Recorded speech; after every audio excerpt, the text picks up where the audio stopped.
kind of following, of the three kinds of following that I think of, or the three kinds of roles, is the idea of fellowship or leadership and fellowship. I mean, we hear a lot about leadership.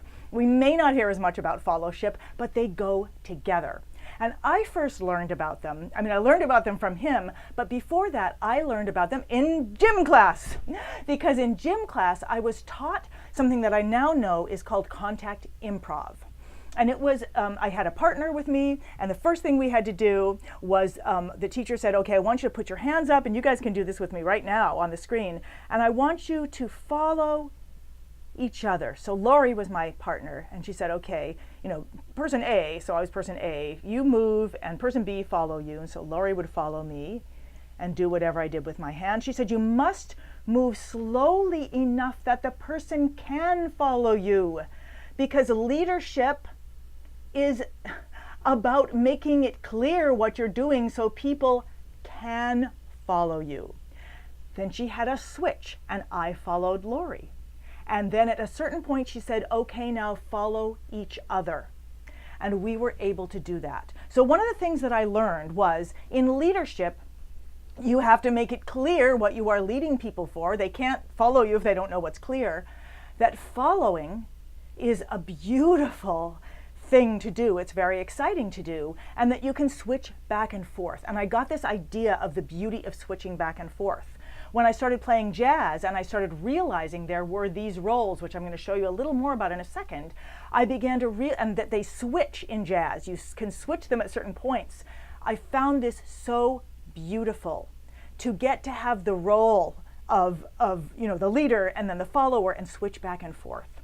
So the first idea of roles is this idea of leadership and fellowship, and this gives you freedom. For example, if I know that the bass player is always right, if I get lost, it gives me the freedom to know how to get back on. The other thing is, in jazz, when you know what the role is, well, let me show you this next one first, and then because these two fit together, leadership and also these three roles. There are three roles in the music that we normally play. And it's wonderful because our harp shows them to us beautifully. Many instruments primarily play a specific role. We are unusual in that we can play all the roles. But by that token, we can sometimes get confused about the fact that there are roles. If you look at your harp and you think about the fact, and this would be true of the piano as well, it's very, very clear on the harp. You can see that the bottom third is basically the bass role, the middle part is the accompaniment role, and the top part is the melodic role. This became clearer and clearer to me as I began writing for orchestra, and I began noticing, okay, there's four musical families, there's the woodwind family, there's the brass family, there's the percussion family, and there's the string family. But within each family, and this is very clear if you look at an orchestral score, it's always laid out so that the higher instruments are at the top of that part of the score, and then it goes down. The ones that kind of play the middle part are in the middle, and then the lower instruments are down at the bottom.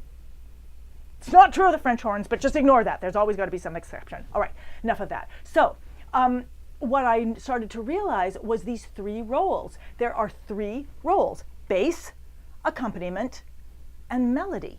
And that was very clear to me from jazz, because there was a bass player. I had to be taught to play accompaniment and to stay within a certain area, and I began to realize, oh wow, and then there's the sax player who doesn't play bass and just kind of comes in and is a soloist. Okay, that's very clear. Those roles are very clear. And what I loved about jazz, well, let me show you these roles for a second, first of all. So, because they go along with character. So what I just did, that's a bass line, but it's also got a certain character. I'm making it kind of thumpy and very clear. And it's way down here. Now, if I wanted to add accompaniment, which would be in the middle part, and I'm going really fast here, but here comes my bass line.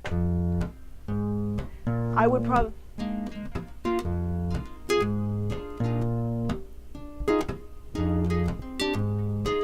okay, I like this.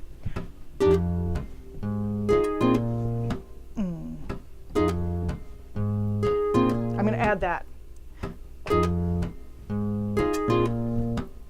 Should be in. Okay. So notice that I was playing really kind of, it's probably louder in there than I want, but I was playing very close to the strings. I was stopping it. I was playing chords.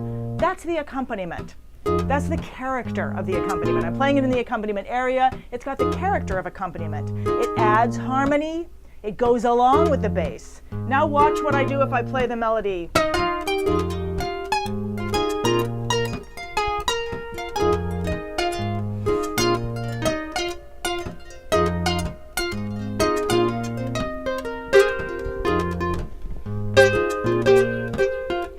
Notice when I play melody, I'm just playing melody.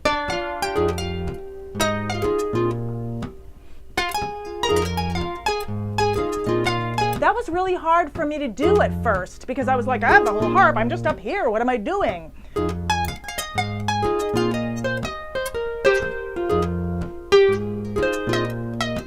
I'm adding character.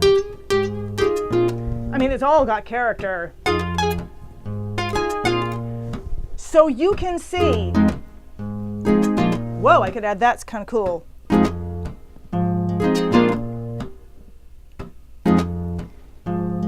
Unfortunately, I could go on and on.